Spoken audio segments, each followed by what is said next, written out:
everyone, welcome back to Flano channel where you can access the latest US news. So let's talk about Yanggang. Please welcome back Andrew Yang.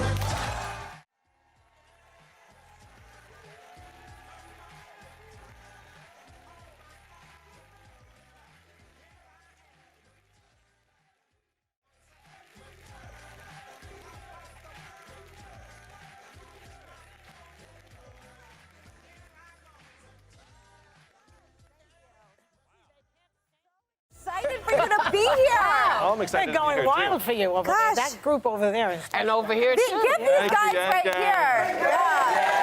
Over here. That's Mac Hat. I mean, it is kind of fabulous. You know, you're polling as high as 8%. But not long ago, the Washington Post ran a very dismissive story about you called Random Man Runs for President. You know? I mean, not very nice. No, it wasn't very nice. And it really sort of pooped on the idea that every American can run for president. Yeah. You know, and it made it sound like that wasn't a good idea. So are you surprised now that the momentum is building and by the reception you're getting from folks? I'm thrilled with the reception we're getting around the country. And I just like to point out there's no way a random man could run for president because the average American's living paycheck to paycheck, so it's not like they can quit their job and decide to run for office. So take that. I had a little bit of savings. You had some savings. Yeah. And a very, very understanding spouse. But also, for a random man running for president, you're actually polling higher than the senator in California, and you're also from California. You're polling higher than Kamala Harris in California. That is a pretty impressive feat at this point. Thank you, Megan. You're running. I love an unconventional campaign. I just do. You're not wearing ties. You're crowd surfing.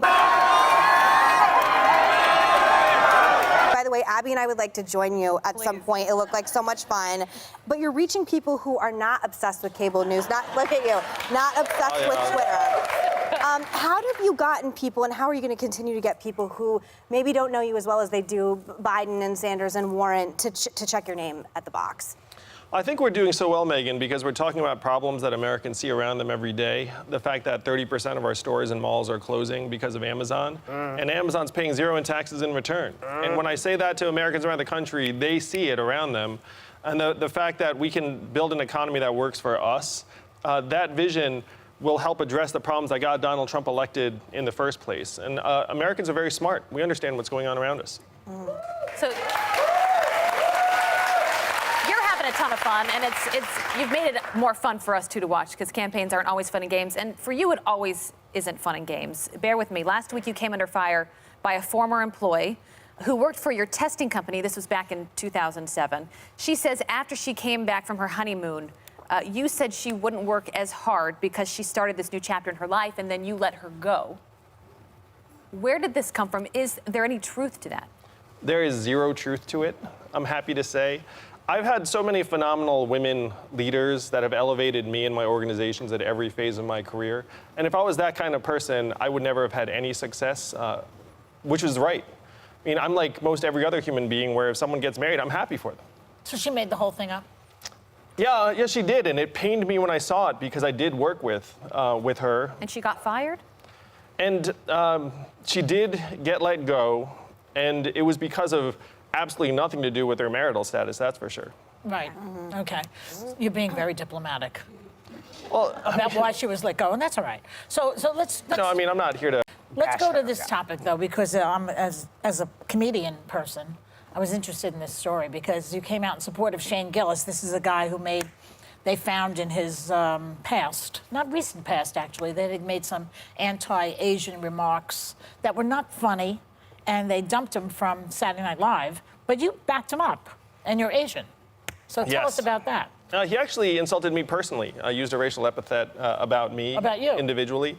And so I reacted like most people would, which is like, what the heck is this? Who is this person? And then my wife and I settled down and watched some of his comedy and tried to figure out whether we thought he was evil or whether he was something else. Yeah. And watching his work, I thought that he was a still figuring it out comedian who told some offensive jokes. And that to me was not something that someone should lose their job over. And so as the person who was personally called out, I thought it was my place to say, look, I don't think this person should lose his job, and I was the person insulted, so Right. we should use this as an opportunity to become a little bit more understanding and forgiving as a country, because right now we're in this time where we're, in my mind, unduly punitive and vindictive And no about sense of misstatements. humor. And no sense of humor. I mean, he's a comedian, So too. the comedy removal services are out there, you know? And the other thing about you that I like, I think you're funny because you do thank things you. like, you know, like you're wearing this thing that says math because you're Asian. It's like a stereotype. So he goes for it. And what else did you do? And there's a math hat right there. It's a math hat right now. There they are. I just want to say, math is an acronym. It stands for Make America Think Harder. And that's what we have to do.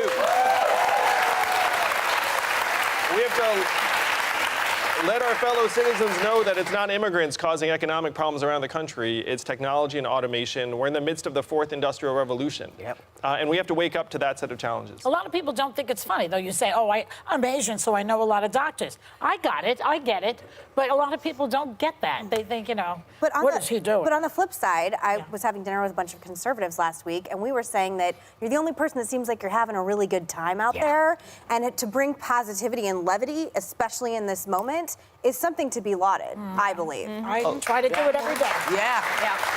And now since the last time you were here, I've been a little obsessed. I don't know if you heard about it. With Yeah, she loves you.